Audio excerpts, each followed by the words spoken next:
बच्चों, पिछले क्लास में हम लोगों ने पढ़ा था introduction of light and history of light.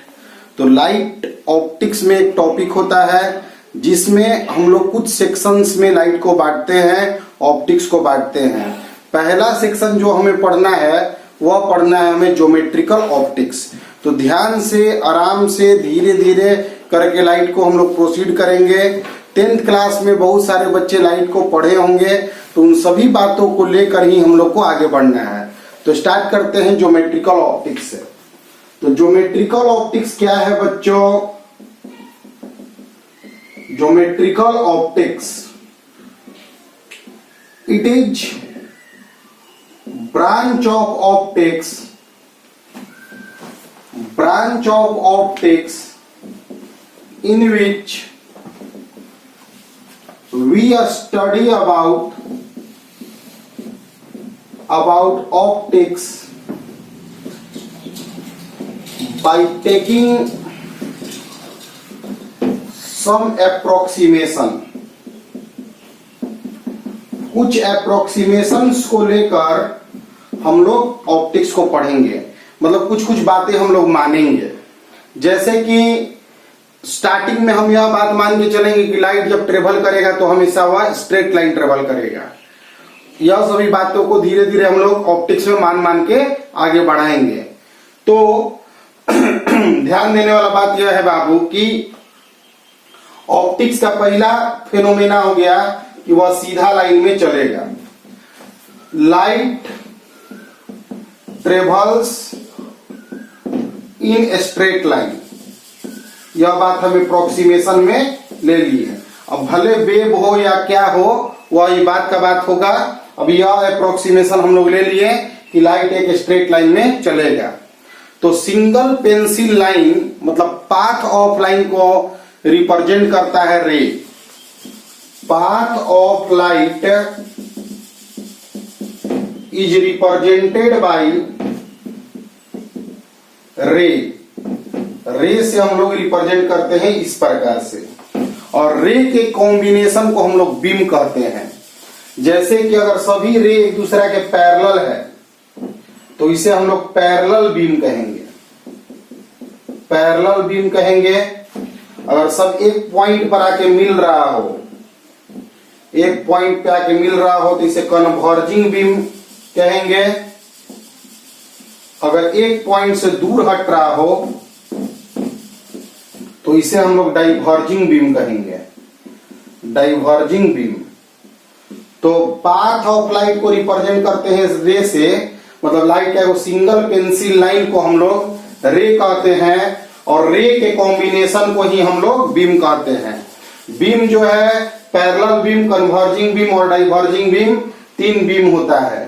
पहला जो हम लोग ऑप्टिक्स पढ़ रहे हैं, ज्योमेट्रिकल ऑप्टिक्स पढ़ रहे हैं, उसमें कुछ कुछ चीजें हम लोग मानेंगे। जैसे जैसे टर्म्स आएंगी मानने वाली, वो हम तुम लोग को बताते जाएंगे। इतना बात नोट कर लेना बच्चों ध्यान से कि क्या क्या लाइट में इनिशियली हम लोग को पढ़ना है। पिछले क्लास में हम तुम लोगों को बताए थे कि लाइट के बेसिस पर ऑब्जेक्ट्स को 3 पार्ट में बांटा गया है। ओपेक ऑब्जेक्ट वह होता है जिससे लाइट पास न करे, और ट्रांसपेरेंट वह होता है जिससे लाइट पास कर जाए। तो एक ओपेक ऑब्जेक्ट लेते हैं हम, एक ओपेक लेते हैं। ओपेक ऑब्जेक्ट का मतलब है इससे लाइट पार नहीं होगा। और इधर बाबू हम सोर्स ऑफ लाइट लेते हैं। Source of light. तो सोर्स ऑफ लाइट अगर इस तरह गया तो इस साइड अगर हम स्क्रीन रखें, इस साइड अगर हम स्क्रीन रखते हैं तो इतना दूर लाइट नहीं पहुंच पाएगा, बाकी जगह लाइट पहुंच जाएगा। तो जितना दूर किसी ओपेक ऑब्जेक्ट के कारण जहां तक लाइट नहीं पहुंच पाया, इधर स्क्रीन पर लाइट नहीं पहुंच पाया, यह सेक्शन जो दिख रहा है बाबू, इसे हम अम्ब्रा बोलते हैं। अम्ब्रा, इसे हम लोग अम्ब्रा बोलेंगे। और देखो बच्चों, कुछ लाइट ऐसे जाएगा इधर से, कुछ लाइट जाएगा ऐसे जाएगा इधर से। तो ध्यान दो, इतना दूर तक कुछ भी लाइट नहीं आया तो एकदम dark region, central dark region बनेगा, अम्ब्रा कहा जाएगा। और इस साइड में इधर वाले लाइट नहीं पहुंच पाएंगे, लेकिन इधर से तो लाइट पहुंच जाएगा, तो हल्का दिखेगा तुमको, हल्का डार्क रीजन दिखेगा इस साइड में। तो यह तुमको हम लोग बोलेंगे यहां से यहां तक के रीजन को, यह रीजन जो है वो पेनम्ब्रा बोला जाएगा। तो अम्ब्रा और पेनम्ब्रा के मतलब को समझो। कोई एक अपारदर्शी वस्तु मतलब ओपेक ऑब्जेक्ट लाइट सोर्स के रास्ता में अगर रख दिया जाता है तो लाइट जो है उधर साइड के स्क्रीन पर लाइट नहीं पहुंच पाता है। जहां फुल्ली लाइट नहीं पहुंच पाया वहां अम्ब्रा बना, और जहां पार्शियल लाइट नहीं पहुंच पाया वहां पेनम्ब्रा बना। तो अम्ब्रा सेंट्रल डार्क रीजन होता है और पेनम्ब्रा आउटर रीजन होता है।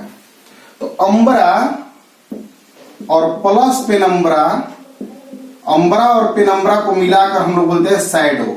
नाम तो सुने होंगे शैडो। तो शैडो क्या है बाबू कि या तो पूरी तरह से या आंशिक रूप से लाइट स्क्रीन पर नहीं आ पाया, जिसके कारण एक इमेज का टाइप का हमको चीज दिखा, डार्क रीजन दिखा, उसे ही हम लोग शैडो बोलते हैं। अगर मान लिया जाए लाइट आ रहा है, लाइट इधर से कहीं आ रहा है और यहाँ पे एक ऑब्जेक्ट रखा हुआ है जो कि ओपेक ऑब्जेक्ट है। समझो बच्चों, इधर से कहीं लाइट सोर्स से लाइट आ रहा है और यह कोई ओपेक ऑब्जेक्ट है। तो ओपेक ऑब्जेक्ट है, यहाँ पे हम स्क्रीन रख दिए हैं।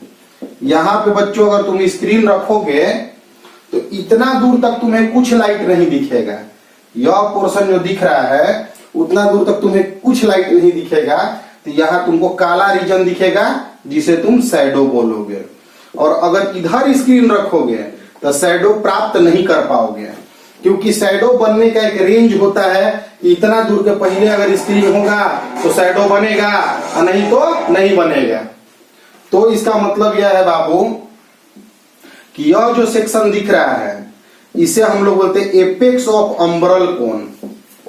इसके बाद अगर स्क्रीन हो तो शैडो नहीं बनता है, इसके पहले अगर स्क्रीन हो तो शैडो बनता है। तो शैडो बनने के लिए स्क्रीन को एपेक्स ऑफ अम्ब्रल कोन के पहले होना चाहिए। जैसे बर्ड जो आकाश में फ्लाई करता है, एरोप्लेन आकाश में फ्लाई करता है, तो उसका शैडो अर्थ पर नहीं बन पाता है। आकाश में चिड़िया बहुत ऊंचा उड़ रहा है तो उसका शैडो धरती पे नहीं बनता है। उसका रीजन यही है कि उसका एपेक्स ऑफ अम्ब्रल कोन अर्थ के से ऊपर है। चाहे जहाज का जो एपेक्स ऑफ अम्ब्रल कोन होगा शैडो का, वह अर्थ से ऊपर ही खत्म हो गया होगा, इसलिए नहीं बन पाया होगा। लो फ्लाइंग अगर होगा, नीचे उड़ रहा होगा, तो बन सकता है जब एपेक्स ऑफ अम्ब्रल कोन के अंदर आ जाएगा अर्थ का सतह। समझ गए बच्चों? तो ज्यादा दिमाग नहीं लगाना है। यह सभी 8 में ही पढ़ना था हम लोग को। हम तुम लोग को बताए थे कि हम स्टार्टिंग से सभी पॉइंट को डील करते हुए ही पढ़ाएंगे। तो अभी तक हम तुम लोग को पढ़ाए कि लाइट में हमें 3 सेक्शन पढ़ना है, ज्योमेट्रिकल ऑप्टिक्स, वेव ऑप्टिक्स और डुअल नेचर। ज्योमेट्रिकल ऑप्टिक्स के पढ़ाई में हमें सबसे पहले पढ़ना है कि लाइट जो होता है उसके पढ़ाई के लिए हम कुछ अप्रोक्सीमेशन मान लेते हैं, कुछ छोटा छोटा चीजें मान लेते हैं। जैसे लाइट सीधा लाइन में चलता है तो लाइट के जो पथ हैं, जो पाथ हैं, उनको रिप्रेजेंट करने के लिए हम रे यूज करते हैं और रे के कॉम्बिनेशन को हम बीम कहते हैं। अगर किसी ऑब्जेक्ट से लाइट पास हो जाए तो वह ट्रांसपेरेंट बॉडी कहलाता है और नहीं पास हो पाएगा तो ओपेक कहलाएगा। ओपेक से जब लाइट नहीं पास हो पाएगा तो दूसरे साइड डार्क रीजन, काला क्षेत्र बनाएगा, वही काला क्षेत्र शैडो बोला जाता है। तो शैडो में 2 भाग होता है, एक होता है अम्ब्रा जहां कुछ भी लाइट नहीं पहुंच पाए तो एकदम काला होगा, और एक आउटर में कि कुछ लाइट पहुंचा कुछ नहीं पहुंचा, आंशिक लाइट पहुंचा कुछ नहीं पहुंचा, उसे हम पेनम्ब्रा बोलते हैं। तो शैडो अम्ब्रा और पेनम्ब्रा से मिलकर बनता है। लाइट सोर्स के रास्ता में एक अगर ओपेक ऑब्जेक्ट रख दोगे तो उधर साइड में स्क्रीन रखने पर शैडो का निर्माण होता है, लेकिन स्क्रीन रखने का भी एक रेंज होता है। वह रेंज एपेक्स ऑफ अम्ब्रल कोन होता है। उसके बाद अगर स्क्रीन रख दोगे तो तुम्हें शैडो नहीं फॉर्म हो पाएगा। बहुत सारे बच्चे एक बात ध्यान दें, वीडियोज में, क्लासेज में कि बेसिक से बातें को बताई जा रही हैं तो जरूर से जरूर शुरुआत से ही लेके सभी बातों को वह समझेंगे। शुरुआत में कोई भी क्लास पिकअप करने में टाइम लेता है तो बच्चे वहां पे इंटरेस्ट लूज कर जाते हैं। तो इंटरेस्ट लूज नहीं करना है बच्चों, ध्यान से सभी चीजों को समझना है। इसके बाद अब हम तुम लोग को पढ़ाने जाते हैं, यहाँ से मेन टॉपिक से स्टार्ट होते हैं रिफ्लेक्शन। रिफ्लेक्शन मतलब होता है परावर्तन।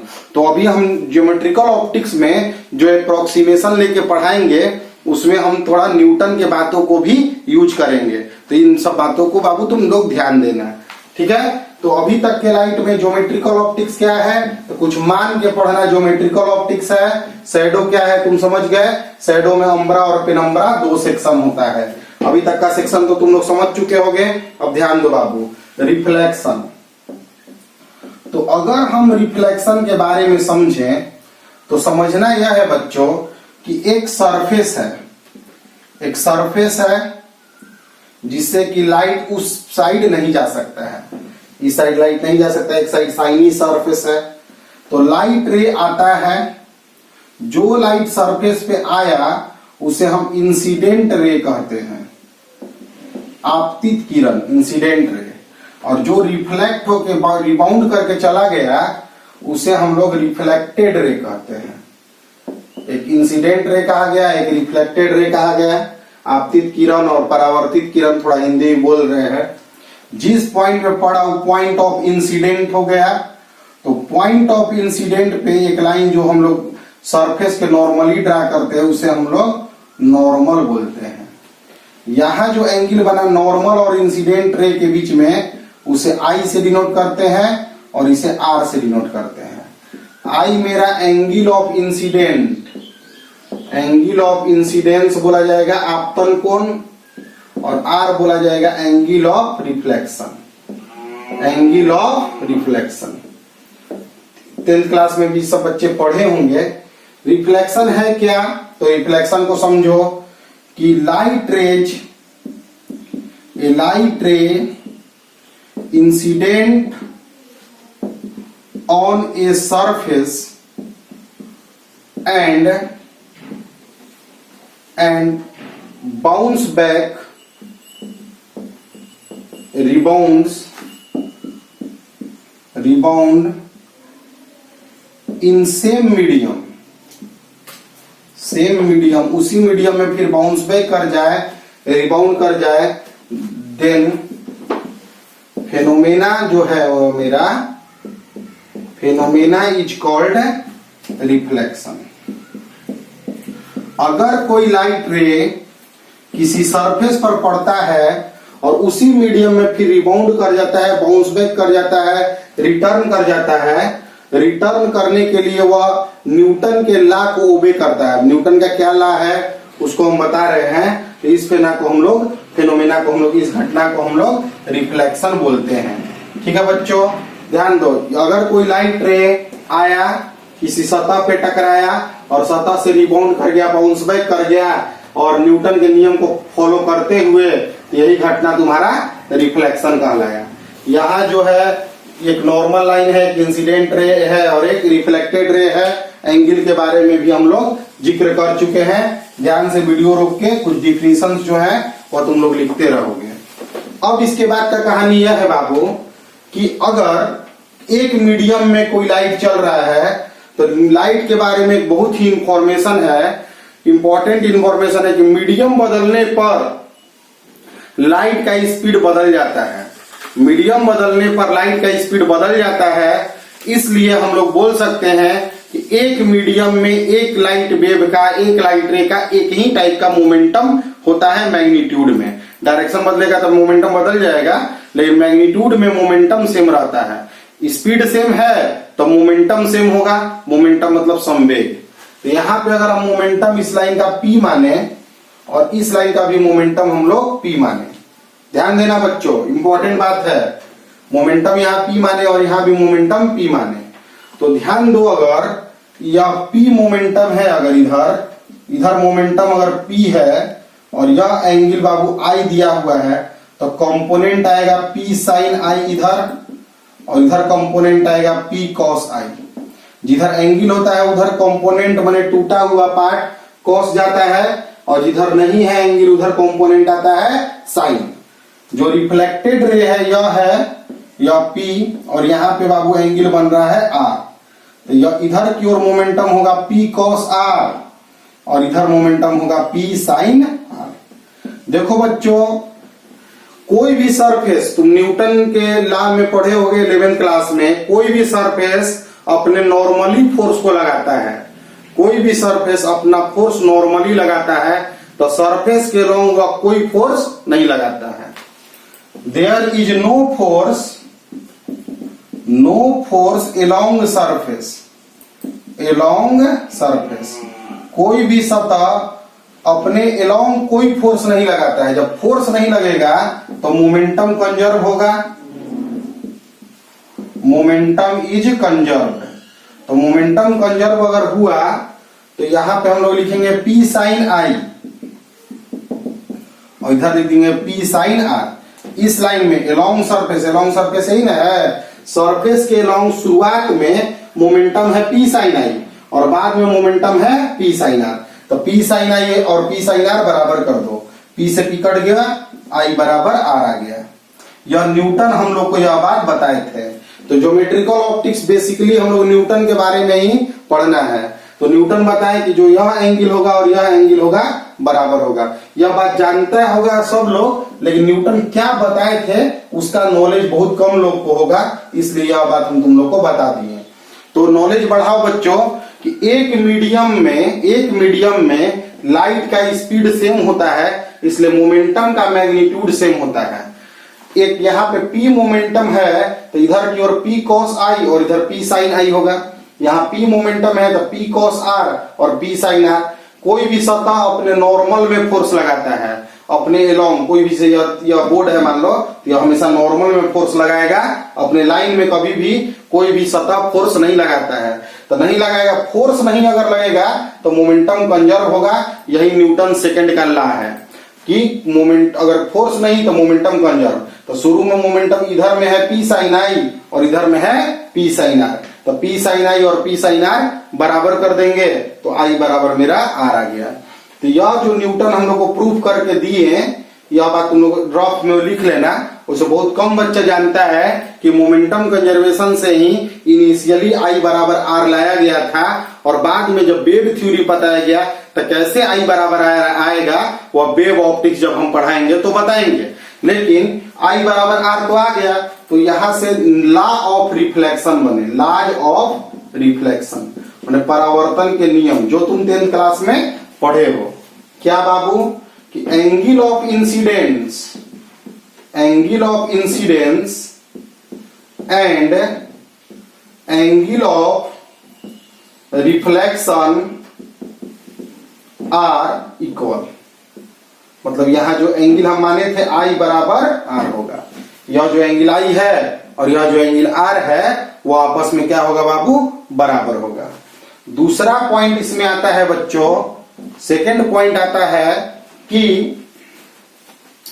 Incident ray reflected ray normal are in same plane. Incident ray, reflected ray और नॉर्मल सेम प्लेन में होते। जैसे यहाँ एक बोर्ड एक प्लेन है तो यहाँ पे इंसिडेंट रे, यहाँ पे नॉर्मल, तो रिफ्लेक्टेड रे इसी बोर्ड पे आएगा, ऐसे नहीं आएगा। फिर एक प्लेन में नहीं रख पाएंगे। एक सतह में यह तीनों जो लाइन है एक सतह में, एक सरफेस में उसको हम रख सकते हैं। यहाँ पे दो लॉ ऑफ रिफ्लेक्शन हम लोग को मिले। तो अभी तक के पढ़ाई में बहुत सिंपल शब्दों में ज्योमेट्रिकल ऑप्टिक्स क्या है, तो ऑप्टिक्स की स्टडी जिसमें हम कुछ मानकर पढ़ेंगे वह ज्योमेट्रिकल ऑप्टिक्स है। लाइट के पाथ को रिप्रेजेंट करने के लिए रे यूज किया गया, कॉम्बिनेशन ऑफ रे को बीम कहा गया। किसी भी लाइट के पाथ में अगर कोई ओपेक ऑब्जेक्ट आ जाएगा तो दूसरे साइड डार्क रीजन का फॉर्मेशन होगा। सेंटर पर मतलब कि बहुत ज्यादा डार्क बनेगा उसे अम्ब्रा, और आउटर लेयर पे थोड़ा कम डार्क, फेंट डार्क बनेगा उसे पेनम्ब्रा बोलेंगे। अम्ब्रा और पेनम्ब्रा के कॉम्बिनेशन को ही हम लोग शैडो बनते हैं। शैडो फॉर्मेशन के लिए एक रेंज होता है जिसे एपेक्स ऑफ अम्ब्रल कोन कहते हैं। अगर लाइट किसी भी सतह पर पड़ता है तो वह रिबाउंड कर जाता है उसी मीडियम में, तो इस घटना को हम लोग रिफ्लेक्शन बोलते हैं। और रिफ्लेक्शन में बच्चों मोमेंटम कंजर्व होता है। मोमेंटम कांस्टेंट होने के कारण हम एक नियम को पाए कि एंगल ऑफ इंसिडेंट और एंगल ऑफ रिफ्लेक्शन मेरा बराबर होगा।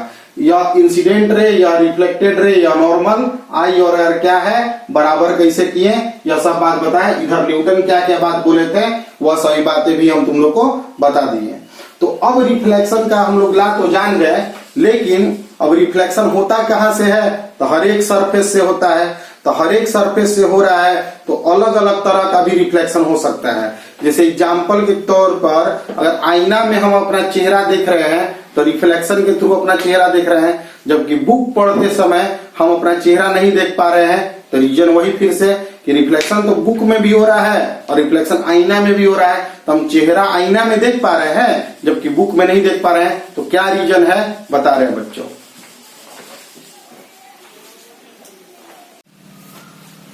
देखो बच्चों, रिफ्लेक्शन को भी हम लोग दो सेक्शन में बांट देते हैं। एक होता है रेगुलर रिफ्लेक्शन और दूसरा होता है बच्चों डिफ्यूज्ड रिफ्लेक्शन। अब रेगुलर रिफ्लेक्शन क्या है इसको थोड़ा बच्चों ध्यान दो। मान लो कि किसी सरफेस पे लाइट रे पड़ा, एक सिंगल रे पड़ा, यहां पे हम एक नॉर्मल ड्रा कर दिए, यह एंगल तुम्हारा एंगल ऑफ इंसिडेंट होता है और यहाँ पे रिफ्लेक्शन हो गया। तो एक इंसिडेंट रे रहा तो एक ही रिफ्लेक्टेड रे रहा। तो इस तरह के रिफ्लेक्शन को रेगुलर रिफ्लेक्शन हम लोग कहते हैं। मतलब अगर इंसिडेंट रे का इंटेंसिटी 100 हो तो रिफ्लेक्टेड रे का भी इंटेंसिटी 100 ही होगा। उस अवस्था में हम अपना चेहरा को इसमें देख लेंगे, क्योंकि इंटेंसिटी अधिक रहेगा तो हम इसको अंदर में यहाँ पे देख लेंगे। ठीक है बच्चों। तो रेगुलर रिफ्लेक्शन के दौरान अपना चेहरा हम लोग जो सरफेस है उस पर हम लोग देख पाते हैं।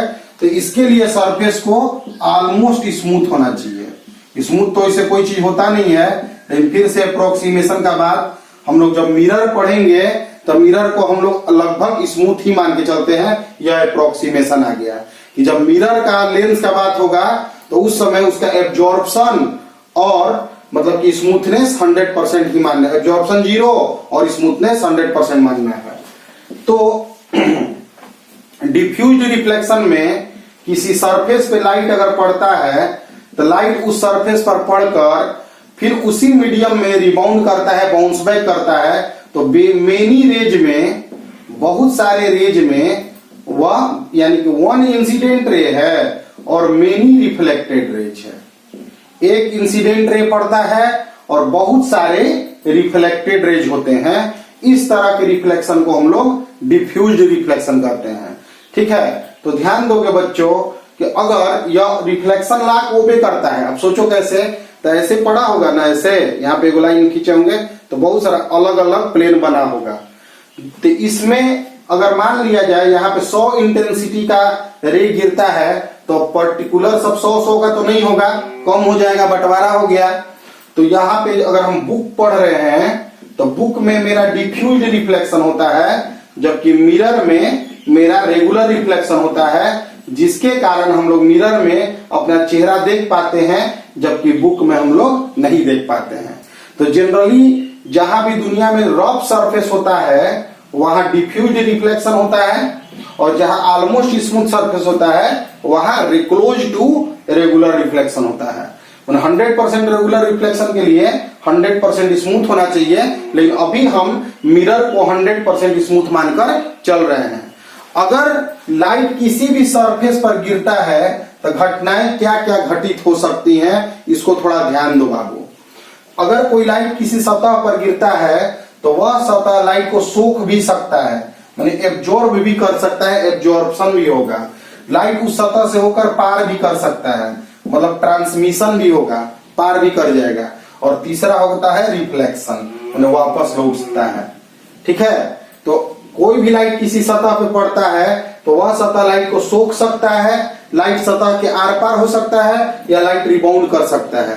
तो जब हम रिफ्लेक्शन पढ़ते हैं, रेगुलर रिफ्लेक्शन पढ़ते हैं, उस समय हम एब्जॉर्प्शन को 0, ट्रांसमिशन को 0 और रिफ्लेक्शन को ही हम लोग 100% मानते हैं। तो जब रेगुलर रिफ्लेक्शन पढ़ेंगे, ज्योमेट्रिकल ऑप्टिक्स में रिफ्लेक्शन को पढ़ेंगे तो हम 100% रिफ्लेक्शन मानकर पढ़ते हैं। फिर से अप्रोक्सीमेशन मेरा आ गया। बहुत सारे सवाल जो 10th क्लास में जवाब तुम लोग को नहीं मिल पा रहा होगा, धीरे धीरे बाद जवाब में मिल रहा होगा कि हम मान रहे हैं बहुत सारे चीजों को। क्लियर है बच्चों। तो लाइट किसी भी सरफेस पे गिरेगा तो एब्जॉर्प्शन ट्रांसमिशन को नहीं माना गया, तो हुआ क्या बच्चों, रिफ्लेक्शन 100%। तो 100% रिफ्लेक्शन हुआ, सभी रे रिफ्लेक्ट ही कर गए। तो अगर एक रे एक ही रे में रिफ्लेक्ट करे तो रेगुलर रिफ्लेक्शन, और एक इंसिडेंट रे मेनी रे में रिफ्लेक्ट करे तो डिफ्यूज रिफ्लेक्शन होगा। और डिफ्यूज रिफ्लेक्शन के दौरान हम अपना चेहरा नहीं देख पाएंगे, जबकि रेगुलर रिफ्लेक्शन के दौरान हम अपना चेहरा देख पाएंगे। तो मिरर में रेगुलर रिफ्लेक्शन होता है और बुक्स में डिफ्यूज रिफ्लेक्शन होता है, नोटेड पॉइंट है। मान लो बच्चों कि एक घर है, यहां पर एक बच्चा खड़ा है और एक बाहर बच्चा खड़ा है। इसका घर का जो वॉल है, यहाँ घर पे जो वॉल दिया हुआ है, वो वॉल जो है वह शीशा का वॉल है, शीशा है, आर पार लाइट जा सकता है, इस तरह से शीशा का दीवार बना हुआ है। अब यहाँ पे दिन के उजाला में, दिन का टाइम है, मतलब कि डे टाइम में अंदर का आदमी बाहर देखता है, अंदर तुम रूम के अंदर रहोगे तुमको बाहर दिखेगा, और नाइट के टाइम में बाहर वाला आदमी अंदर दिखेगा। तो बात को समझोगे बाबू, जब डे टाइम है, जब दिन का समय है बच्चों, तो यहाँ पे देखो लाइट ऐसे गया तो यहाँ पे सब कुछ हुआ, ट्रांसमिशन भी हुआ और रिफ्लेक्शन भी हुआ, आईना पर ट्रांसमिशन भी हुआ और रिफ्लेक्शन भी हुआ।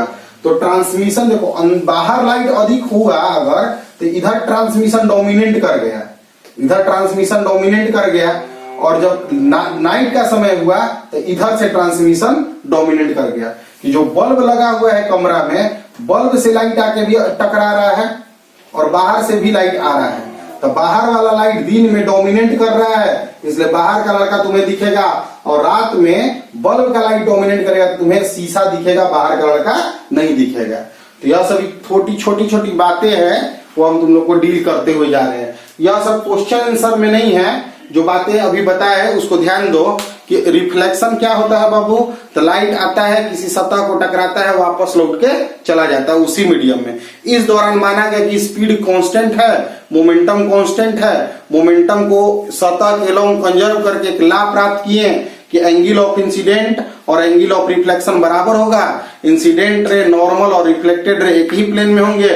रिफ्लेक्शन दो प्रकार का होगा, रेगुलर रिफ्लेक्शन और डिफ्यूज रिफ्लेक्शन। लाइट किसी सतह पर पड़ता है तो कुछ घटनाएं घटती हैं, एब्जॉर्प्शन, ट्रांसमिशन और रिफ्लेक्शन। एब्जॉर्प्शन ट्रांसमिशन को 0 मानते हैं, तो रिफ्लेक्शन को हम लोग 100% मानते हैं।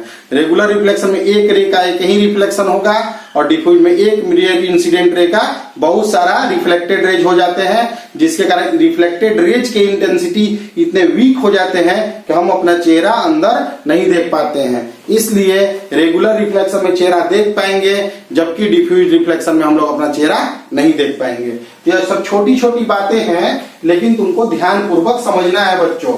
पढ़ाई को धीरे धीरे करके ही हम लोग आगे बढ़ाएंगे, और पूरा लाइट का थ्योरी प्रॉब्लम तुम लोग सब जानोगे। इसलिए आज से बच्चों ध्यान दो कि रेगुलर क्लास देखना है।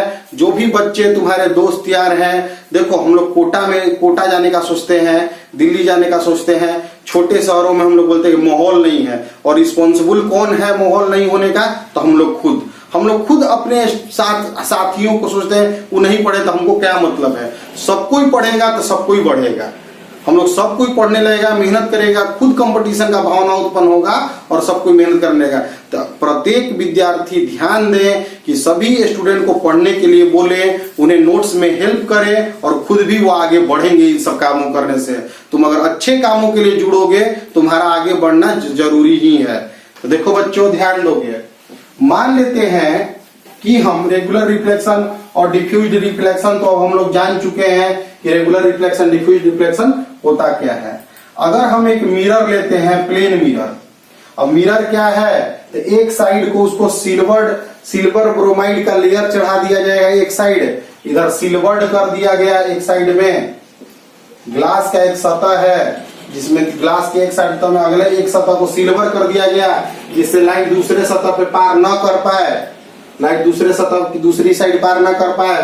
तो जो भी लाइट गिरेगा वह लाइट तुम्हारा रिफ्लेक्ट ही होगा। और मिरर के केस में हम लोग रेगुलर रिफ्लेक्शन मानते हैं। तो यह तुम्हारा इंसिडेंट रे हो गया और यह तुम्हारा रिफ्लेक्टेड रे हो गया। रे इनिशियली जा कहाँ रहा था, तो इधर। ध्यान दो बच्चों, तो रे डेविएशन कितना किया थी इतना। तो एक plane mirror, plane surface, plane glass के सरफेस में दोनों साइड इनिशियली शाइनी था, तो एक साइड को सिल्वर कलर, सिल्वर ब्रोमाइड का परत चढ़ा दिए, एक तरफ सिल्वर कर दी, चांदी का कलई चढ़ा दिए, तो दूसरा साइड ही अब शाइनी बचा। इस तरह के स्ट्रक्चर को हम लोग प्लेन मिरर बोलते हैं। प्लेन मिरर में लाइट पड़ा तो रेगुलर रिफ्लेक्शन होके यहाँ पे पड़ा, तो यही तुम्हारा डेविएशन हुआ। लाइट जा रहा था इधर, अब जा रहा है इधर, यही ना विचलन हो गया लाइट। तो डेविएशन जो है, विचलन जो है लाइट का प्लेन मिरर के द्वारा डेल्टा, वह क्या हुआ, पूरा एक लाइन में एंगल 180 डिग्री होता है। 180 डिग्री को पाई कहते हैं, और pi minus I plus R. देखो बच्चों, पूरा एंगल है पाई, उसमें आई या आर घटा दोगे तो ना डेविएशन होगा। आई प्लस आर प्लस डेविएशन बराबर पाई, तो डेविएशन निकल गया। इसको हम लोग पाई माइनस 2 आई, क्योंकि आर को भी आई लिख सकते हैं, और पाई माइनस 2 आर, आई को भी आर लिख सकते हैं। तो प्लेन मिरर के चलते यह डेविएशन का तुम्हारा बच्चों फॉर्मूला होता है। तो अगर प्लेन मिरर के लिए सोच बनाओ कि प्लेन मिरर एक फिक्स प्लेन मिरर है, यह तुम्हारा नॉर्मल है, अगर यह तुम्हारा ओल्ड रे है, ओल्ड इंसिडेंट रे, तो यह ओल्ड रिफ्लेक्टेड रे है। अगर यह रे इधर थीटा एंगल से घूम गया, इंसिडेंट रे थीटा एंगल से घूमा गया, तो रिफ्लेक्टेड रे भी थीटा एंगल से इधर घूम जाएगा। यह तुम्हारा न्यू आया। मतलब प्लेन मिरर को तुम फिक्स मानो, प्लेन मिरर को तुम फिक्स मानो, तो इंसिडेंट रे अगर थीटा एंगल से घूम जाएगा, तो रिफ्लेक्टेड रे भी थीटा एंगल से घूम जाएगा। मतलब फिक्स्ड प्लेन मिरर पे अगर रे इंसिडेंट करता है और वह रे 10 डिग्री एंगल से रोटेट कर जाए, तो 10 डिग्री से रिफ्लेक्टेड रे भी रोटेट करेगा। कैसे होगा, तो यह एंगल शुरू में बराबर है, तो यह एंगल भी बाद में बराबर होना पड़ेगा ना, क्योंकि यह इंसिडेंट था तो यह रिफ्लेक्टेड था, और यह इंसिडेंट बना तो यह रिफ्लेक्टेड बना। तो एंगल बराबर होने के लिए फिर जितना ही घूमेगा उतना उसको घूमना ही पड़ेगा। क्लियर है बच्चों। तो ध्यान दो कि इफ यहाँ पे कुछ पॉइंट्स लिख रहे हैं, उन पॉइंट्स को तुम लोग घर पे डील कर लेना। If incident ray is rotated by theta, reflected ray rotates by theta, if mirror is fixed. Mirror क्या है बच्चों, तब फिक्स्ड है। इंपॉर्टेंट लाइन है, याद रखना। अगर इफ इंसिडेंट रे